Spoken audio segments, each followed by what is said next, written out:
நேரத்தில் சமுத்திரம் பின்வாங்கும் சந்தோஷ திருநாளில் நல்லருளை தாரும் ஐயா முருகன் என்று முழங்குது என் மனசு.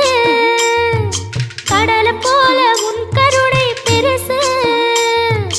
உப்பு காத்து ஊத காத்து சுத்தும் கடலு கரைய பார்த்து சத்தியமா கோயில் கொண்ட சுபையா எங்க குப்பத்துக்கு குலவிளக்கு நீ ஐயா.